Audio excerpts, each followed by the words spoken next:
Assalamualaikum warahmatullahi wabarakatuh. Perkenalkan, nama saya Tika Utami Ningrum dari Manajemen 2G. Saya akan membahas tentang topik 2, yaitu etika dan isu sosial di masyarakat dalam sistem informasi.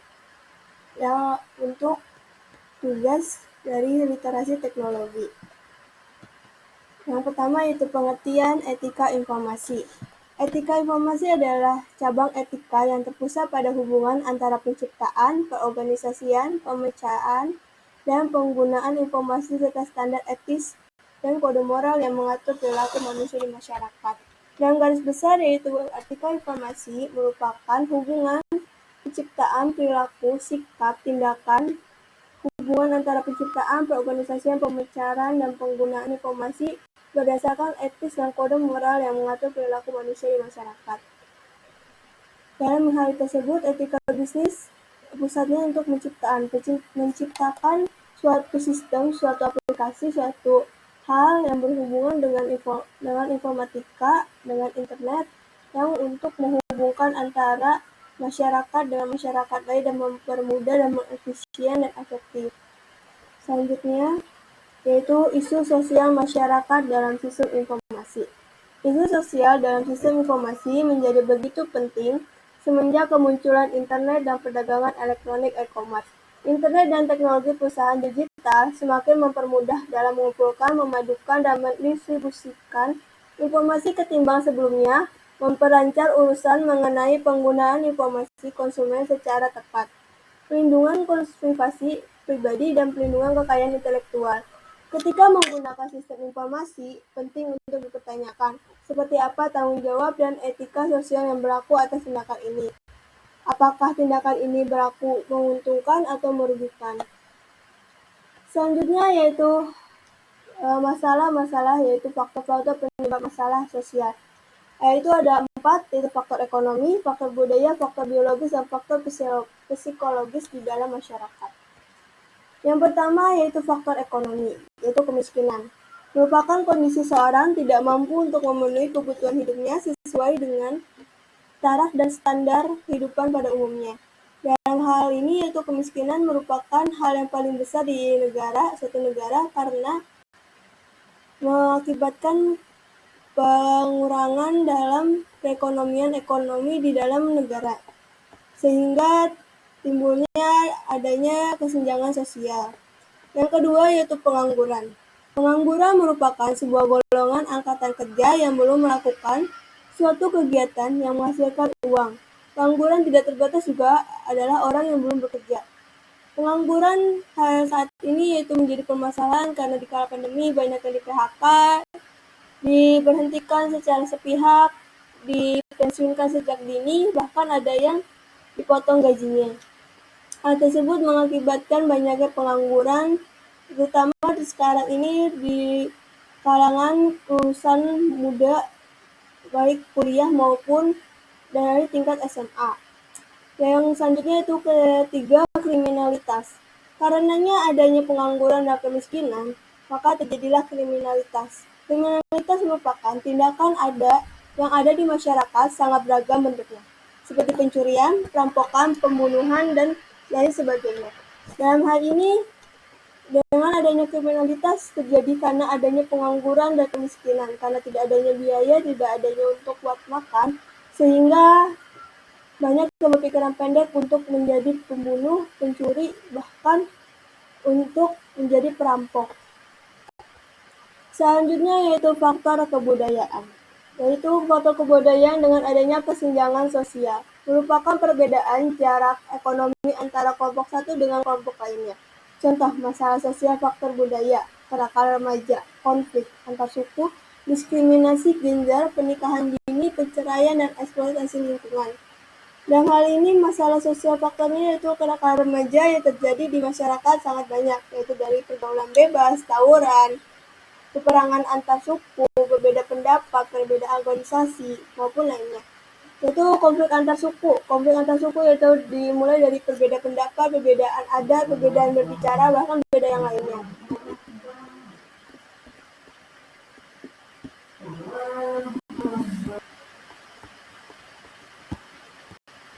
Yaitu selanjutnya kesenjangan sosial kebudayaan. Pada faktor kebudayaan itu ada kesenjangan sosial, merupakan perbedaan jarak ekonomi antara kelompok satu dengan kelompok yang lainnya. Contoh masalah sosial faktor budaya, kenakalan remaja, konflik antar suku, diskriminasi, gender, pernikahan dini, perceraian, dan investasi lingkungan.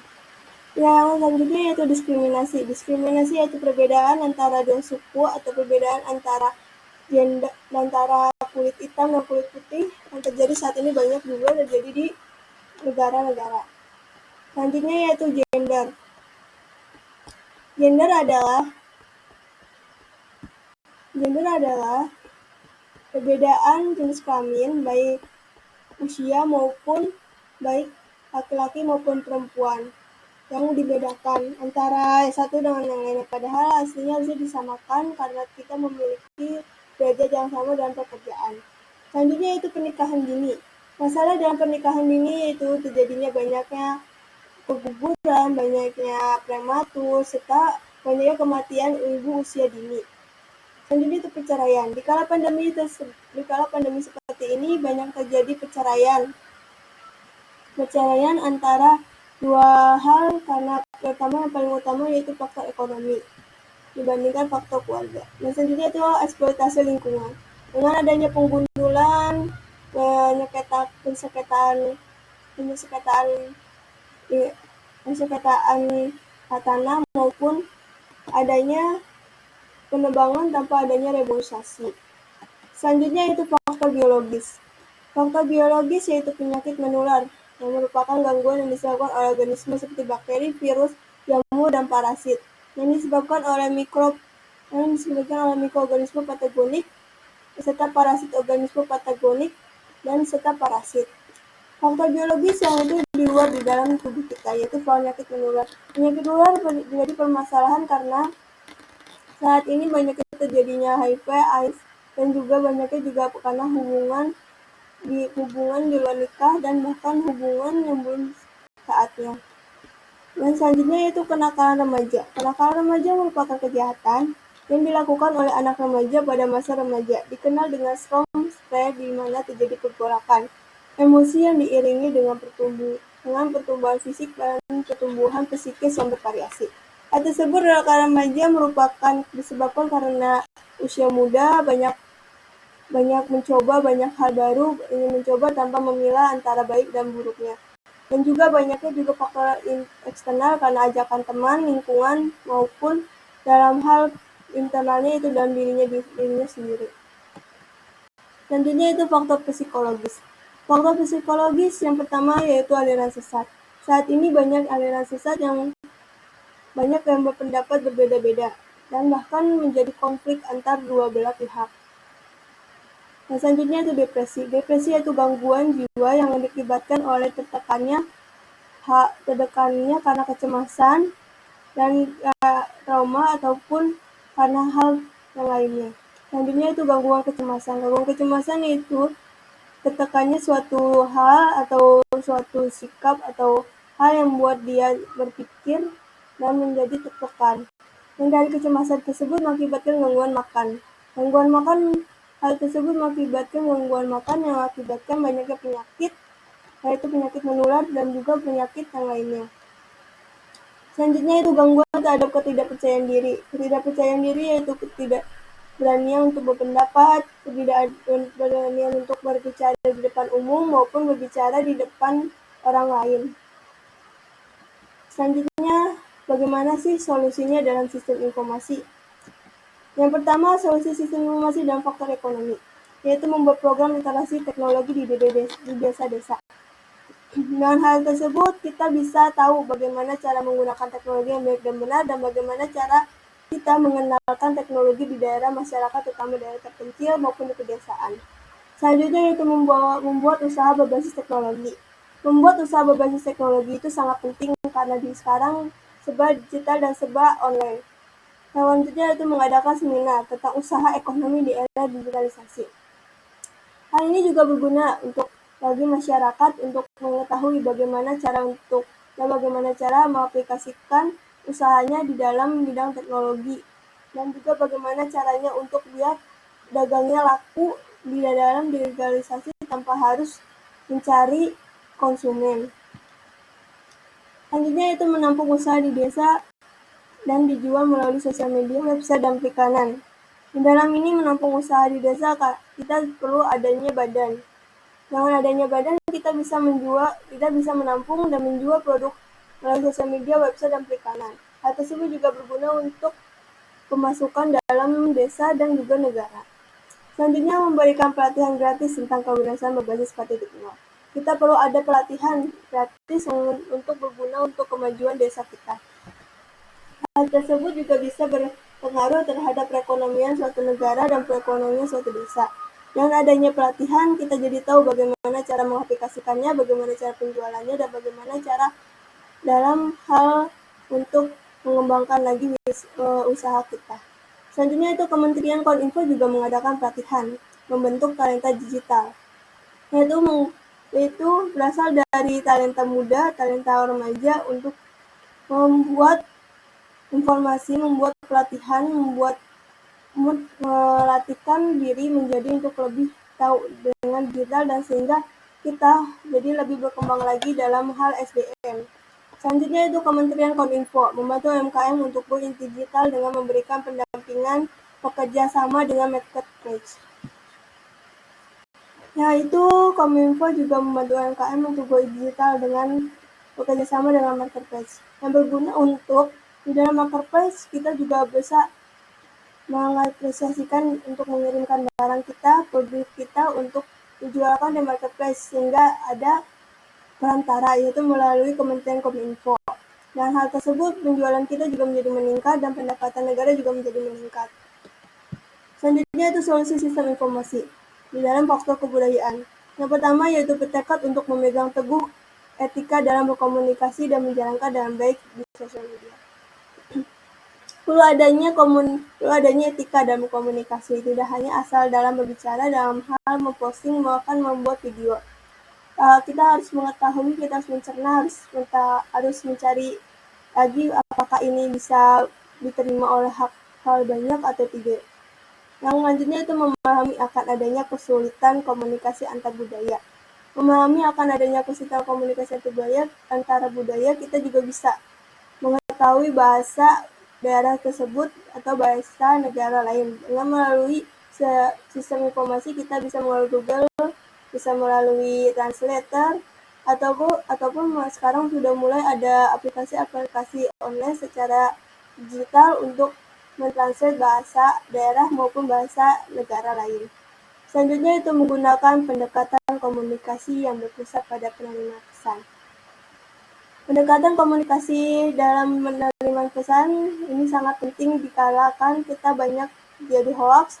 Kita juga harus tahu pesan dan bagaimana caranya agar pesan itu tidak ada unsur ras, diskriminasi, gender, atau bahkan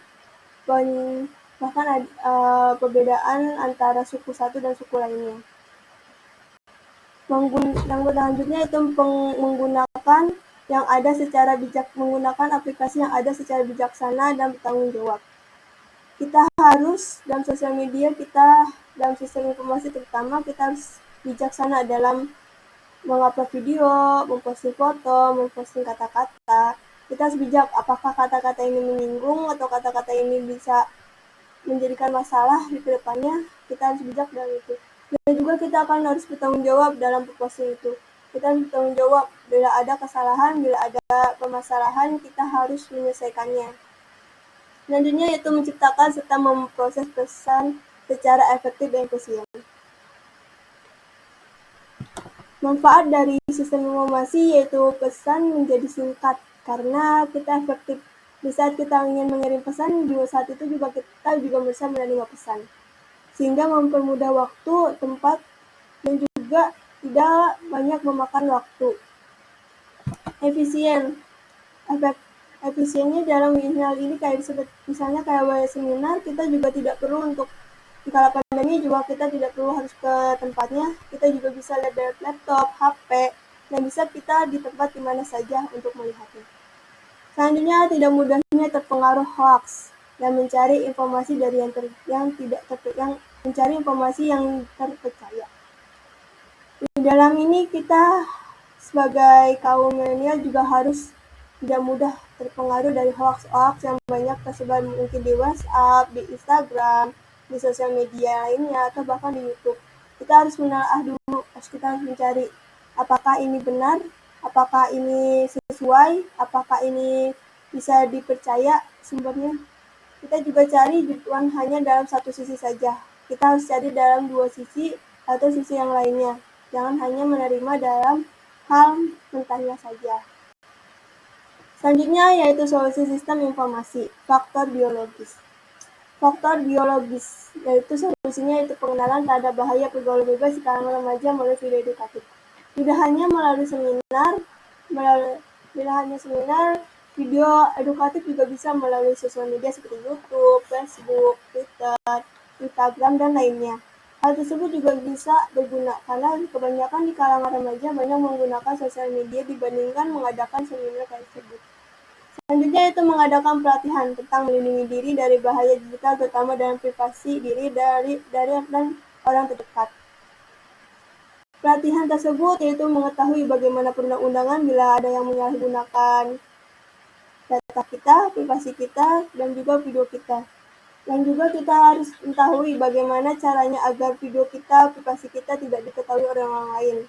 Selanjutnya itu mengedukasi masyarakat tentang bahaya pernikahan di usia dini dan angka kematian ibu muda. Di Indonesia sangat banyak pernikahan usia dini, terutama di kala pandemi ini karena banyaknya di rumah mengakibatkan usia pernikahan semakin meningkat.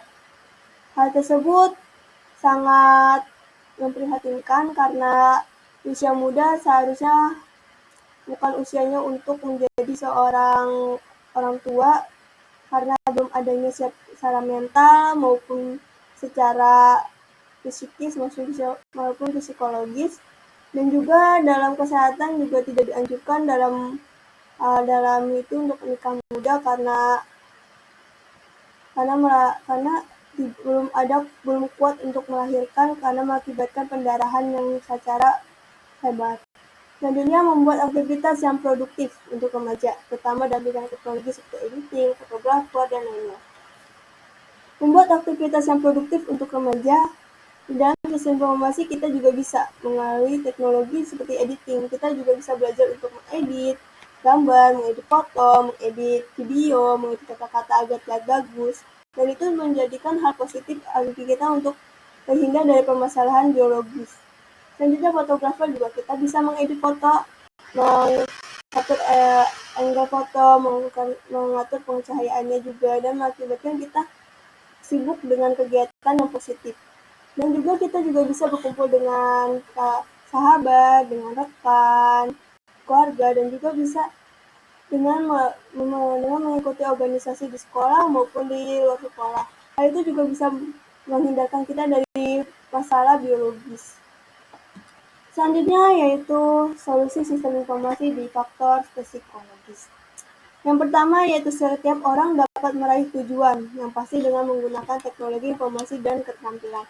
Setiap orang berhak untuk menggunakan teknologi, menggunakan informasi, menggunakan keterampilannya.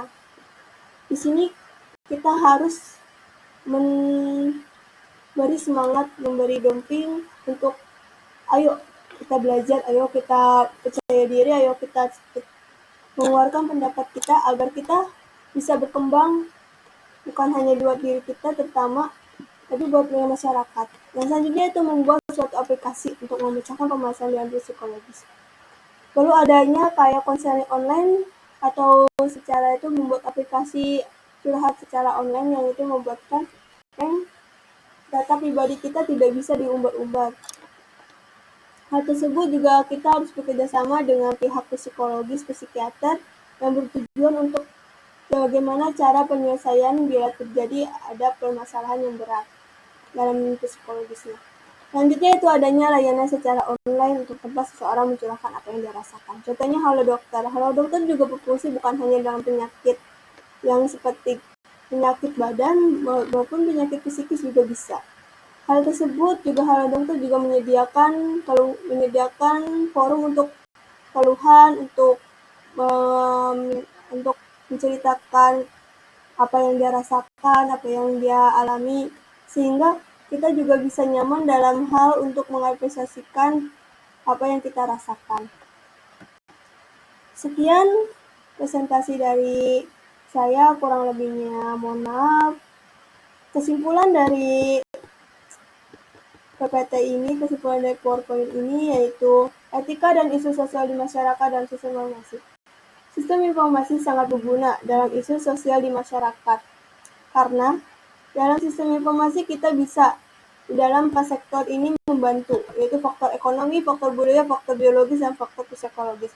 Di dalam faktor ekonomi kita juga, dalam sistem informasi kita bisa mendongkrak, bisa memajukan ekonomi suatu negara kita untuk bisa lebih baik lagi, suatu daerah kita untuk lebih baik lagi, untuk berkembang lagi, sehingga anggaran di desa kita, anggaran di wilayah kita menjadi meningkat, sehingga pendapatan juga meningkat.